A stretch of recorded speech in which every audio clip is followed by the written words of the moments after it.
প্রিয় শিক্ষার্থীরা, কেমন আছো তোমরা সবাই? আশা করি ইনশাল্লাহ সবাই ভালো আছো। আমি তোমাদের দোয়ায় ভালো আছি। আজকে আমরা একাদশ দ্বাদশ শ্রেণীর প্রবেশ প্রবেশ পরিবেশ রসায়নের পরিবেশ রসায়নের গতীয় সমীকরণ সম্পর্কে আলোচনা করব। ঠিক আছে? কি কি আলোচনা করব আমরা? গতীয় সমীকরণ। হ্যাঁ, গ্যাসের গতীয় সমীকরণ। ঠিক আছে, অর্থাৎ গ্যাসের গতিতত্ত্ব। ঠিক আছে, আমরা গ্যাসের গতিতত্ত্ব দেখো অনেকগুলো বিষয় আছে।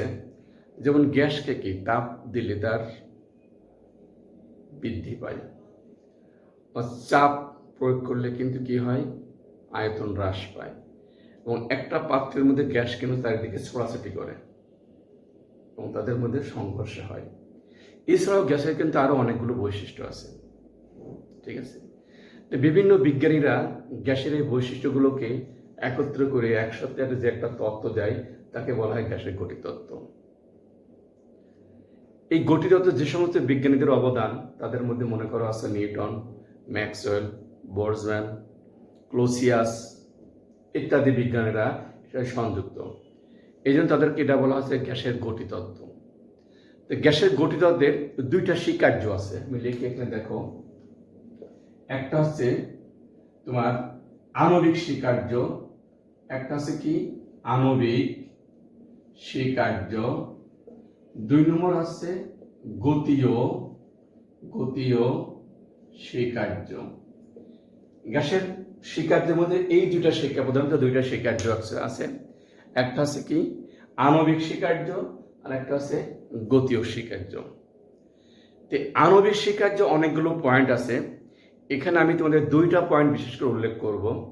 সেটা 1 নম্বর হচ্ছে দেখো যে গ্যাস অনুসরণের আয়তন গ্যাস পাত্রের তুলনায় অত্যন্ত নগণ্য। আণবিক স্বীকার্যর অনেকগুলো আছে, তার মধ্যে দুইটা আমি ব্যাখ্যা করব বা দুইটা আলোচনা করব, মনে রাখবো এটা। একটা হচ্ছে কি গ্যাস অনুসরণের আয়তন গ্যাস পাত্রের তুলনায় অত্যন্ত নগণ্য। ঠিক আছে, আরেকটা আছে কি গ্যাস অনুসরণ একে অপরের কোনো আকর্ষণ বা বিকর্ষণ করে না। এই যে এই দুইটা স্বীকার্যের উপরে কি অনেক কিছুই আবিষ্কার হয়েছে কিন্তু। এছাড়া আরো আছে, এগুলো তোমরা বই দেখে পড়ে নাও। মূল যে দুইটা ইম্পর্টেন্ট সেই দুইটা আছে কি, একটা আছে তোমার গ্যাস অনুসময়ের আয়তন গ্যাস পাত্রের তুলনায় অত্যন্ত নগণ্য, এই একটা। আরেকটা আছে কি গ্যাস অনুসময় একে অপরের কোনো আকর্ষণ বা বিকর্ষণ করে না, এই একটা। রাইট, এখন তুমি দেখো এটা হলো গ্যাসের কি আণবিক স্বীকার্য। আর গতীয় স্বীকার্য, এখানে অনেকগুলো পয়েন্ট আছে, আমি একটা পয়েন্ট তোমাদের বলবো। সেটা হচ্ছে কি গ্যাস অনুসময়ের গতিশক্তি তার কেলভিন তাপমাত্রার সমানুপাতিক। অর্থাৎ সেটা কি, সেটা হচ্ছে এরকম ½mc² সমানুপাতিক আছে কি। অর্থাৎ গ্যাস অনুসময়ের গতিশক্তি তার কেলভিন তাপমাত্রার সমানুপাতিক। এই যে গ্যাসের গতিতত্ত্বের স্বীকার্যের যে অনেকগুলো পয়েন্ট, আমি 3টা পয়েন্ট বললাম, এই 3টা পয়েন্ট তোমরা অবশ্যই মনে রাখবা। ঠিক আছে, আণবিক স্বীকার্য আমরা কি বললাম, যে গ্যাস অনুসময়ের আয়তন গ্যাস পাত্রের তুলনায় অত্যন্ত নগণ্য। 2 নম্বর কি বললাম, যে গ্যাস অণুসমূহ একে অপরের কোনো আকর্ষণ বা বিকর্ষণ করে না। রাইট, এবার তো এছাড়া আরো পয়েন্টগুলো আছে, সেগুলো তোমরা বই দেখি নাও, এটা সহজ। সেগুলোতে এই দুইটা পয়েন্ট বেশি ইম্পর্টেন্ট। গতীয় স্বীকার্য যেটা আছে, যে গ্যাস অনুসময়ের গতিশক্তি তার কেলভিন তাপমাত্রার সমানুপাতিক।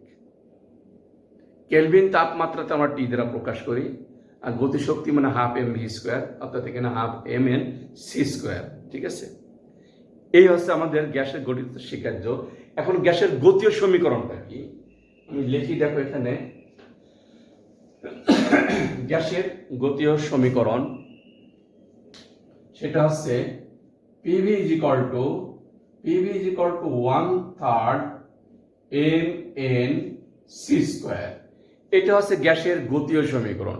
PV is equal to 1/3 mn c square. এখানে দেখো, এখানে P টা আছে কি? P is equal to হচ্ছে চাপ, V is equal to আয়তন, M is equal to অণুর ভর, N is equal to অণুর সংখ্যা, C is equal to বর্গমূল গড় বর্গবেগ। এই জিনিসগুলো এটা হচ্ছে এই, ঠিক আছে? এই আছে গ্যাসের গতীয় সমীকরণ। এটা হচ্ছে কি? বর্গমূল গড় বর্গবেগ, ঠিক আছে? এখন দেখো যে গ্যাসের গতীয় আরো অনেকগুলো বেগ আছে। এইটা হচ্ছে আমাদের গ্যাসের গতীয় সমীকরণ, অর্থাৎ PV is equal to 1/3 mn c square, ঠিক আছে? এছাড়া গ্যাসের কিন্তু আরো অনেকগুলো বেগ আছে, যেমন আমরা এখানে লিখি, দেখো একটা লিখি, এক নম্বর লেখো গড় বেগ, 2 নম্বর লেখো বর্গমূল গড় বর্গবেগ, 3 নম্বর একটা লেখো সম্ভাব্যতম বেগ। তবে এই দুইটাই বেশি ইম্পর্টেন্ট, ঠিক আছে? গড় বেগ হচ্ছে কি? এভারেজ ভেলোসিটি, এটাকে বলা হয় এভারেজ ভেলোসিটি। এটা বলা হয় রুট মিন স্কয়ার ভেলোসিটি। এটা হচ্ছে তোমার প্রবাবিলিটি বেগ, ভেলোসিটি, ঠিক আছে? এই হচ্ছে 3 ধরনের বেগ।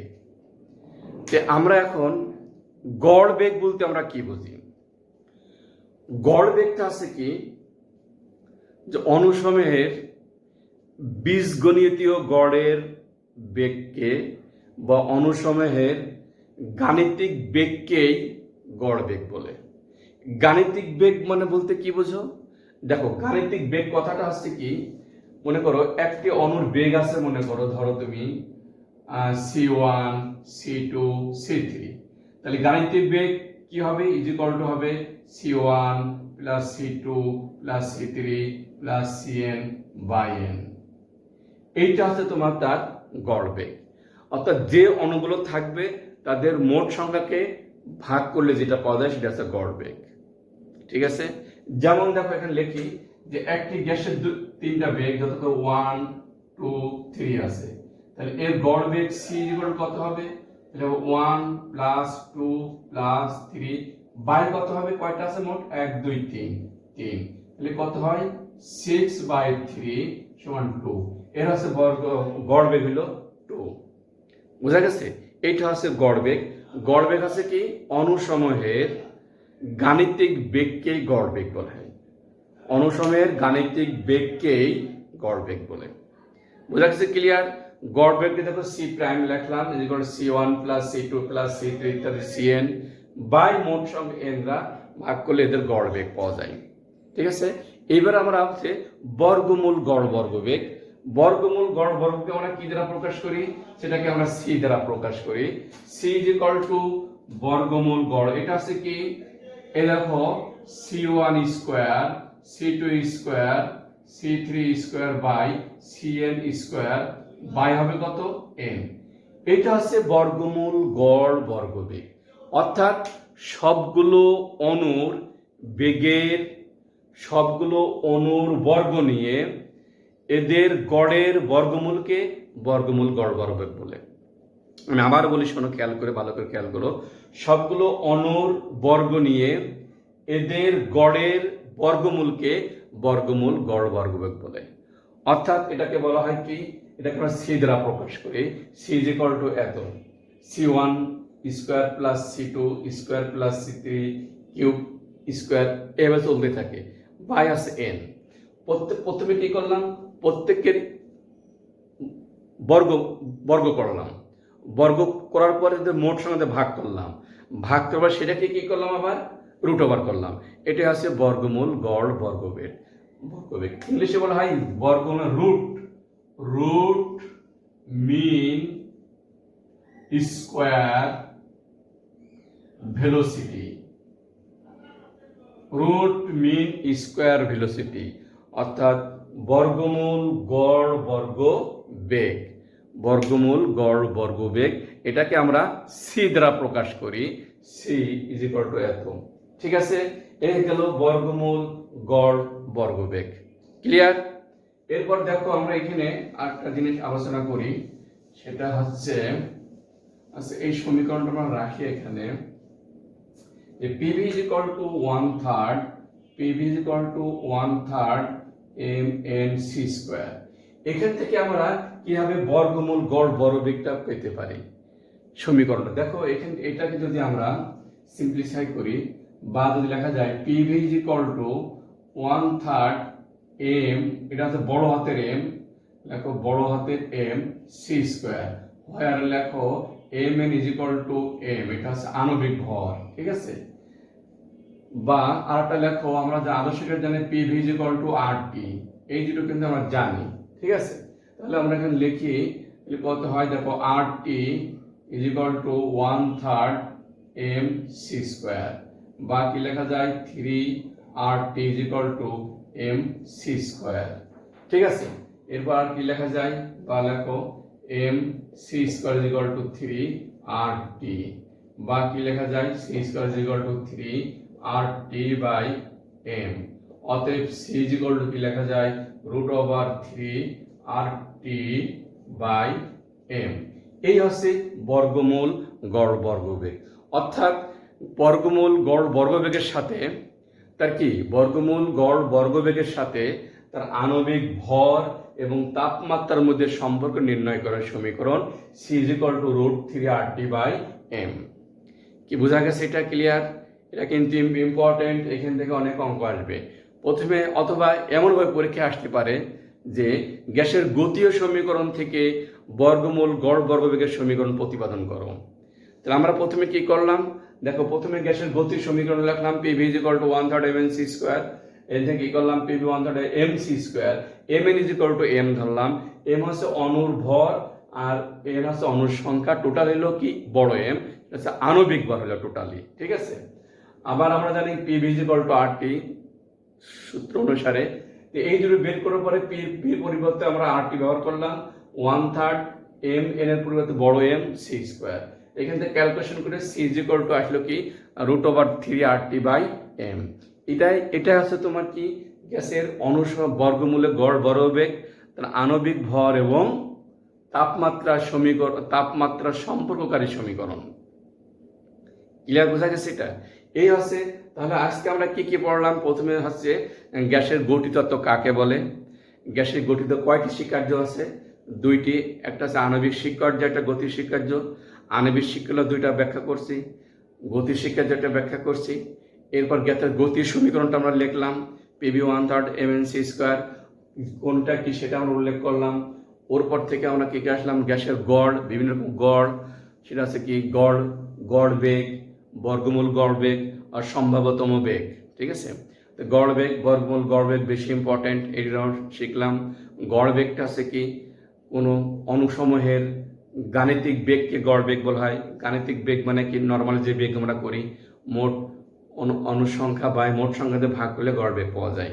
ঠিক আছে, আরেকটা আছে কি বর্গমূল গড় বর্গবেগ, এটা আছে কি সবগুলো অণুর বর্গ করে এদের গড়ের বর্গমূলকে বর্গমূল গড় বর্গবেগ বলে। ঠিক আছে, এরপর আমরা কি করলাম যে গ্যাসের গতির সমীকরণ থেকে বর্গমূল গড় বর্গবেগের সমীকরণটা প্রতিপাদন করলাম, অর্থাৎ বর্গমূল গড় বর্গবেগ, তাপমাত্রা এবং আণবিক ভরের মধ্যে সম্পর্ক নির্ণয় করে একটি সমীকরণ করলাম। ঠিক আছে, পরের ক্লাসে আমরা এই সূত্রের সাহায্যে অঙ্ক করব, ইম্পর্টেন্ট, খুবই পরীক্ষা আসে। ঠিক আছে, পরের দিনে আমরা এই বর্গমূল গড় বর্গের অঙ্ক করব, c is equal to √3RT by m, এই সমীকরণের সাহায্যে আমরা অঙ্ক করব। ঠিক আছে, আজকে আমরা এখানে শেষ করি। ভালো থেকো সবাই, আল্লাহ হাফেজ।